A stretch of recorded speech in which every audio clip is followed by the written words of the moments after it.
অন্তর্বর্তী সরকারের বেসামরিক বিমান পরিবহন ও পর্যটন এবং ভূমি মন্ত্রণালয়ের উপদেষ্টা এএফ হাসান আরিফের দ্বিতীয় নামাজে জানাজা সকালে সুপ্রিম কোর্ট চত্বরে অনুষ্ঠিত হয়। পরে সচিবালয়ে এএফ হাসান আরিফের তৃতীয় নামাজে জানাজা অনুষ্ঠিত হয়। জানাজায় উপদেষ্টা পরিষদের সদস্যবৃন্দ, দেশবরেণ্য আইনজীবী সহ সর্বস্তরের জনগণ অংশ নেন। পারিবারিক সূত্রে জানা যায়, সোমবার মিরপুর শহীদ বুদ্ধিজীবী কবরস্থানে মরহুমের দাফন সম্পন্ন হবে। রিপোর্ট শফিউল্লাহ সুমনের।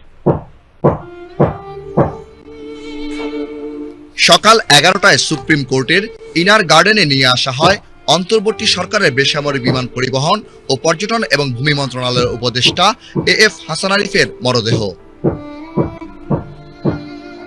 সেখানে অনুষ্ঠিত হয় মরহুমের দ্বিতীয় নামাজে জানাজা।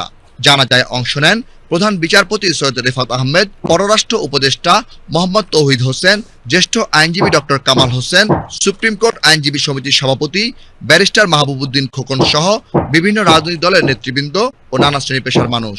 জানাজা শেষে হাসান আরিফের মরদেহে বিভিন্ন পেশাজীবী সংগঠনের পক্ষ থেকে ফুল দিয়ে শ্রদ্ধা জানানো হয়।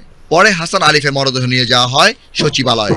সেখানে অনুষ্ঠিত হয় তার তৃতীয় নামাজে জানাজা। জানাজায় অংশ নেন জনপ্রশাসন মন্ত্রণালয়ের সিনিয়র সচিব ডক্টর মোহাম্মদ মোখলেসুর রহমান সহ মন্ত্রণালয়ের কর্মকর্তা কর্মচারীগণ।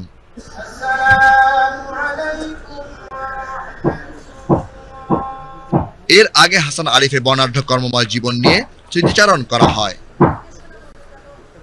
শফিউল্লাহ সুমন, বাংলাদেশ টেলিভিশন, ঢাকা।